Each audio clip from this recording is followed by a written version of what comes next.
Voici une lecture par Martine de Madame Bovary de Gustave Flaubert.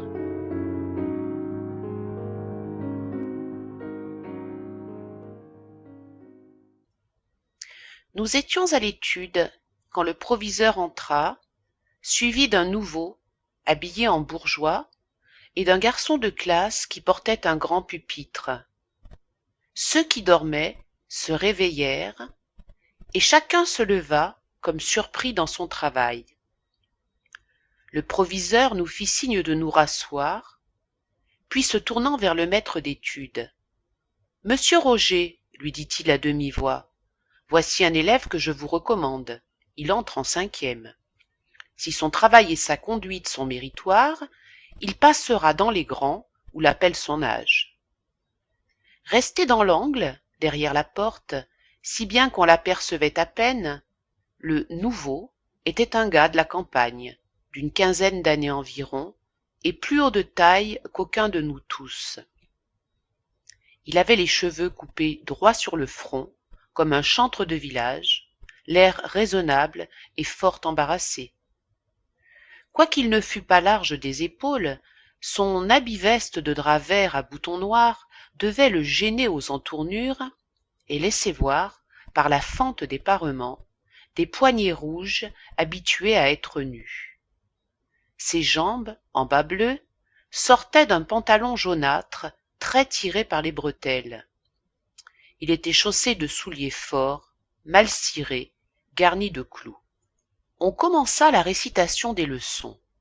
Il les écouta de toutes ses oreilles, attentif comme au sermon, n'osant même croiser les cuisses, ni s'appuyer sur le coude, et, à 2 heures, quand la cloche sonna, le maître d'études fut obligé de l'avertir pour qu'il se mît avec nous dans les rangs. Nous avions l'habitude, en entrant en classe, de jeter nos casquettes par terre afin d'avoir ensuite nos mains plus libres.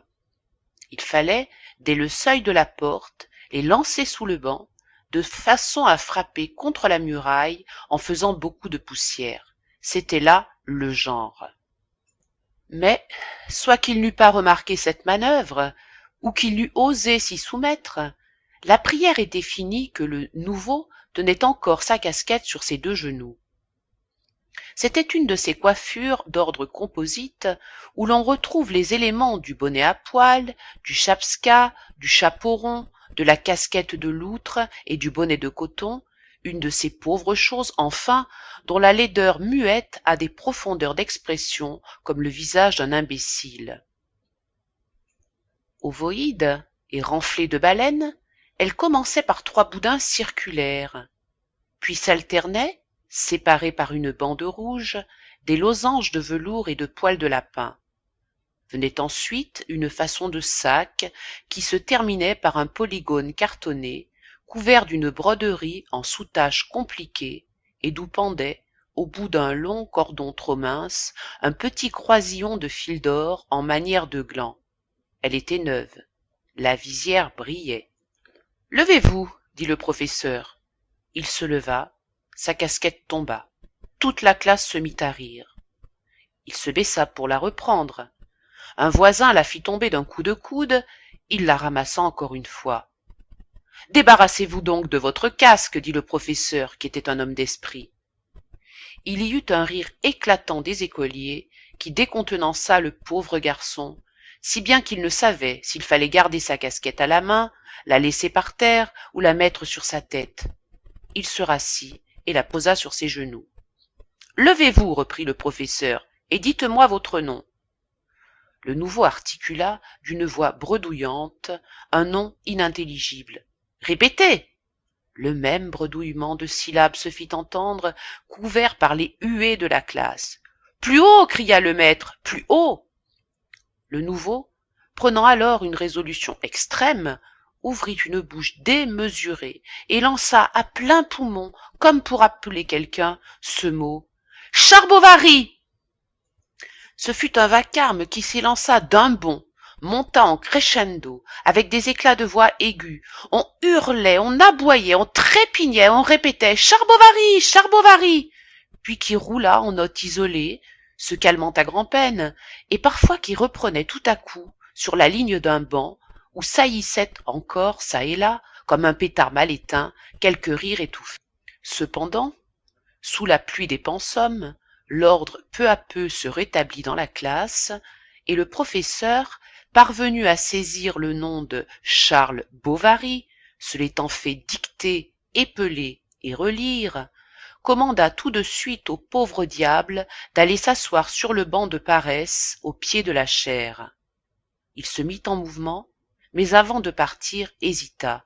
« Que cherchez-vous » demanda le professeur. « fit timidement le nouveau, promenant autour de lui des regards inquiets.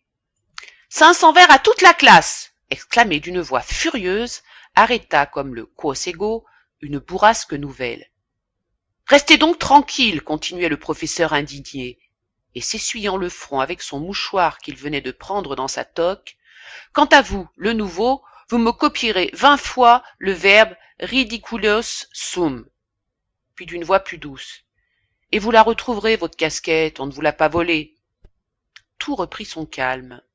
Les têtes se courbèrent sur les cartons, et le nouveau resta pendant 2 heures dans une tenue exemplaire, quoiqu'il eût bien, de temps à autre, quelques boulettes de papier lancées d'un bec de plume qui vint s'éclabousser sur sa figure. Mais il s'essuyait avec la main et demeurait immobile, les yeux baissés. Le soir, à l'étude, il tira ses bouts de manche de son pupitre, mit en ordre ses petites affaires, régla soigneusement son papier.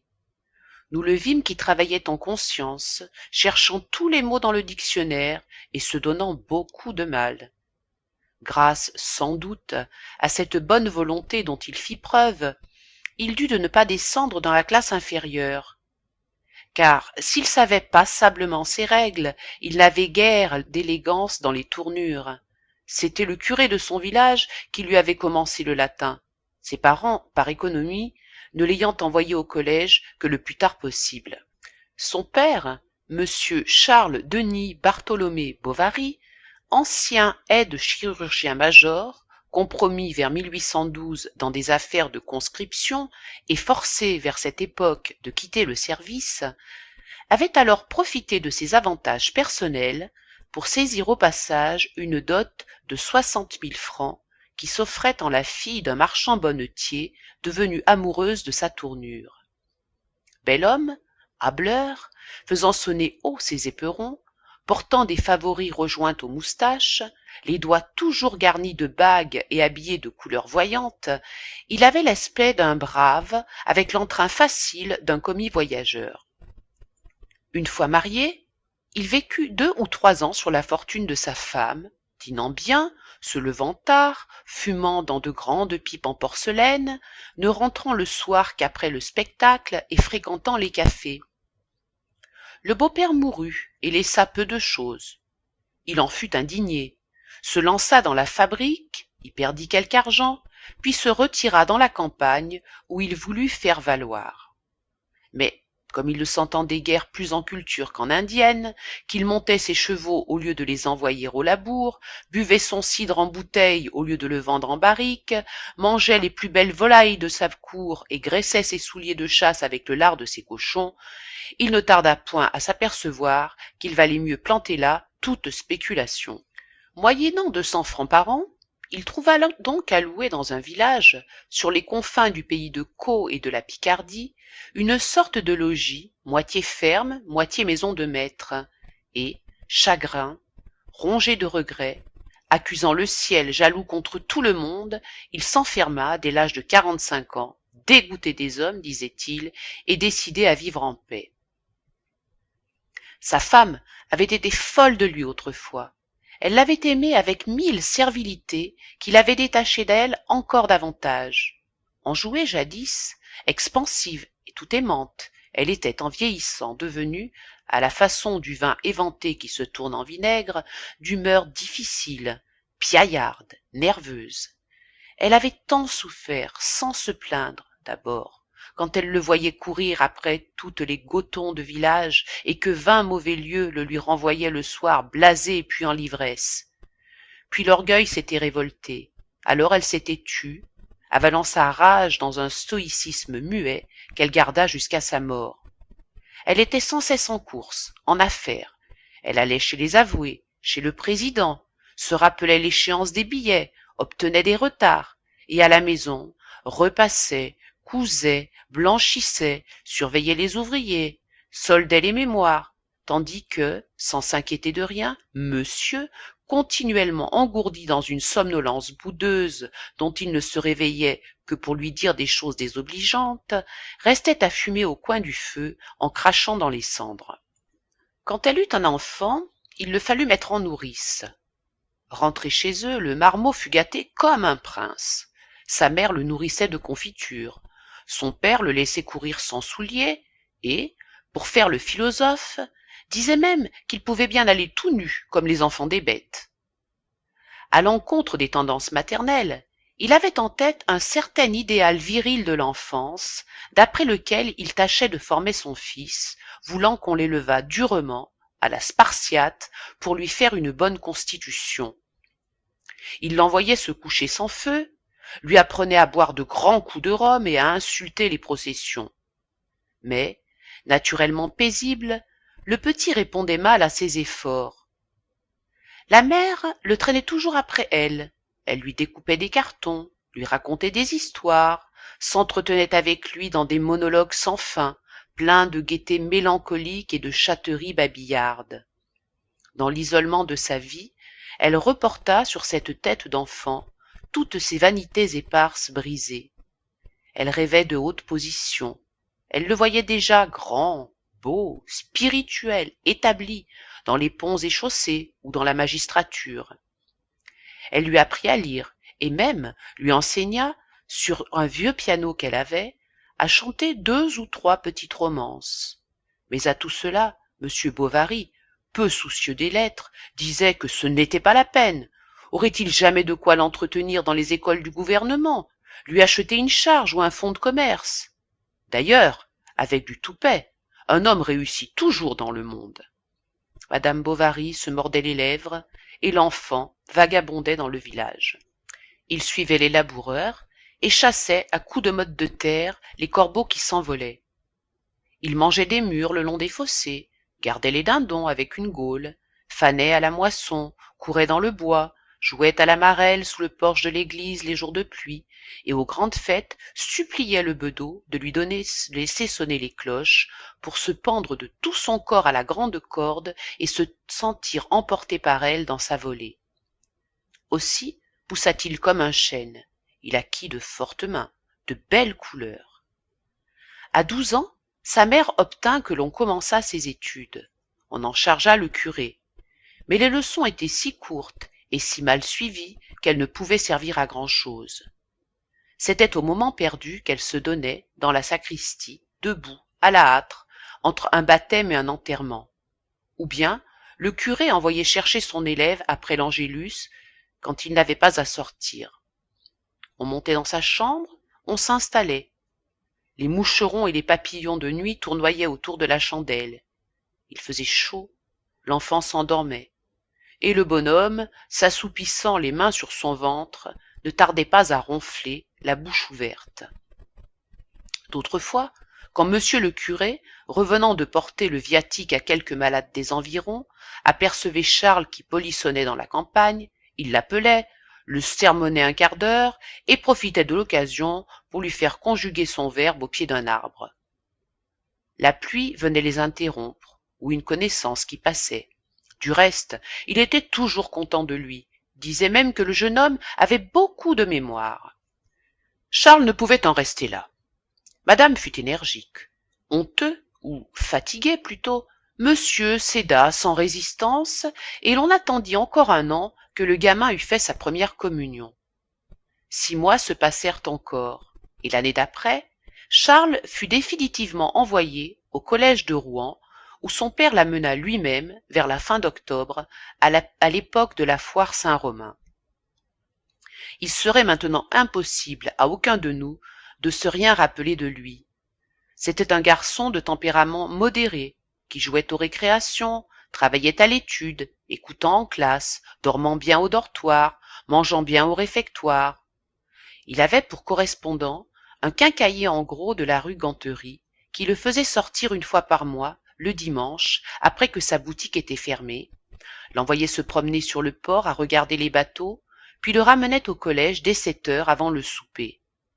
Le soir de chaque jeudi, il écrivait une longue lettre à sa mère avec de l'encre rouge et 3 pains à cacheter, puis il repassait ses cahiers d'histoire, ou bien lisait un vieux volume d'Anarcassis qui traînait dans l'étude. En promenade, il causait avec le domestique qui était de la campagne, comme lui. À force de s'appliquer, il se maintint toujours vers le milieu de la classe. Une fois même, il gagna un premier accessit d'histoire naturelle. Mais à la fin de sa troisième, ses parents le retirèrent du collège pour lui faire étudier la médecine, persuadés qu'il pourrait se pousser seul jusqu'au baccalauréat. Sa mère lui choisit une chambre au 4e, sur l'eau de Robec, chez un teinturier de sa connaissance. Elle conclut les arrangements pour sa pension, se procura des meubles, une table et 2 chaises, fit venir de chez elle un vieux lit en merisier et acheta de plus un petit poêle en fonte avec la provision de bois qui devait chauffer son pauvre enfant. Puis elle partit au bout de la semaine, après 1000 recommandations de se bien conduire, maintenant qu'il allait être abandonné à lui-même. Le programme des cours qu'il lut sur l'affiche lui fit un effet d'étourdissement. Cours d'anatomie, cours de pathologie, cours de physiologie, cours de pharmacie, cours de chimie et de botanique, et de clinique et de thérapeutique, sans compter l'hygiène et la matière médicale, tout nom dont il ignorait les étymologies et qui étaient comme autant de portes de sanctuaires pleins d'augustes ténèbres. Il n'y comprit rien. Il avait beau écouter, il ne saisissait pas. Il travaillait pourtant, il avait des cahiers reliés, il suivait tous les cours, il ne perdait pas une seule visite. Il accomplissait sa petite tâche quotidienne à la manière du cheval de manège qui tourne en place les yeux bandés, ignorant de la besogne qu'il broie. Pour lui épargner de la dépense, sa mère lui envoyait chaque semaine, par le messager, un morceau de veau cuit au four, avec quoi il déjeunait le matin.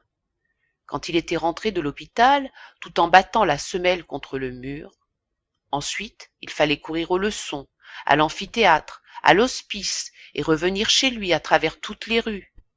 Le soir, après le maigre dîner de son propriétaire, il remontait à sa chambre et se remettait au travail, dans ses habits mouillés qui fumaient sur son corps, devant le poêle rougi. Dans les beaux soirs d'été, à l'heure où les rues tièdes sont vides, quand les servantes jouent au volant sur le seuil des portes, il ouvrait sa fenêtre et s'accoudait. La rivière qui faisait de ce quartier de Rouen comme une ignoble petite Venise coulait en bas, sous Louis, jaune, violette ou bleue, entre ses ponts et ses grilles. Des ouvriers, accroupis au bord, lavaient leurs bras dans l'eau. Sur des perches, partant du haut des greniers, des écheveaux de coton séchaient à l'air. En face, au-delà des toits, le grand ciel pur s'étendait, avec le soleil rouge se couchant. Qu'il devait faire bon là-bas, quelle fraîcheur sous la hêtraie, et il ouvrait les narines pour aspirer les bonnes odeurs de la campagne, qui ne venaient pas jusqu'à lui. Il maigrit, sa taille s'allongea, et sa figure prit une sorte d'expression dolente qui la rendit presque intéressante. Naturellement, par nonchalance, il en vint à se délier de toutes les résolutions qu'il s'était faites. Une fois, il manqua la visite, le lendemain, son cours, et, savourant la paresse, peu à peu, n'y retourna plus. Il prit l'habitude du cabaret avec la passion des dominos. S'enfermer chaque soir dans un sale appartement public pour y taper sur des tables de marbre de petits os de mouton marqués de points noirs lui semblait un acte précieux de sa liberté qui le rehaussait d'estime vis-à-vis de lui-même. C'était comme l'initiation au monde, l'accès des plaisirs défendus, et en entrant, il posait la main sur le bouton de la porte avec une joie presque sensuelle. Alors beaucoup de choses comprimées en lui se dilatèrent. Il apprit par cœur des couplets qu'il chantait au bienvenu, s'enthousiasma pour Béranger, sut faire du punch et connut enfin l'amour. Grâce à ses travaux préparatoires, il échoua complètement à son examen d'officier de santé. On l'attendait le soir même à la maison pour fêter son succès.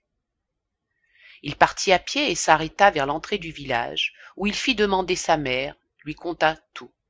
Elle l'excusa, rejetant l'échec sur l'injustice des examinateurs, et le raffermit un peu, se chargeant d'arranger les choses. 5 ans plus tard seulement, M. Bovary connut la vérité. Elle était vieille, il l'accepta, ne pouvant d'ailleurs supposer qu'un homme issu de lui fût un sot. Charles se remit donc au travail et prépara sans discontinuer les matières de son examen, dont il apprit d'avance toutes les questions par cœur. Il fut reçu avec une assez bonne note. Quel beau jour pour sa mère! On donna un grand dîner. Où irait-il exercer son art? À Tostes. Il n'y avait là qu'un vieux médecin. Depuis longtemps, madame Bovary guettait sa mort, et le bonhomme n'avait point encore plié bagages que Charles était installé en face comme son successeur. Mais ce n'était pas tout que d'avoir élevé son fils, de lui avoir fait apprendre la médecine et découvert Tostes pour l'exercer. Il lui fallait une femme. Elle lui en trouva une, la veuve d'un huissier de Dieppe qui avait 45 ans et 1200 livres de rente. Quoiqu'elle fût laide, sèche comme un cotteret et bourgeonnée comme un printemps, certes, madame Dubuc ne manquait pas de partis à choisir.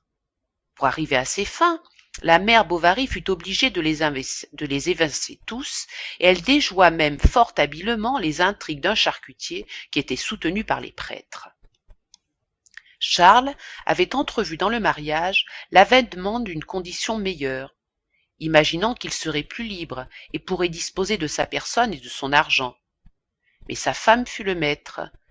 Il devait devant le monde dire ceci, ne pas dire cela, faire maigre tous les vendredis, s'habiller comme elle l'entendait, harceler par son ordre les clients qui ne payaient pas.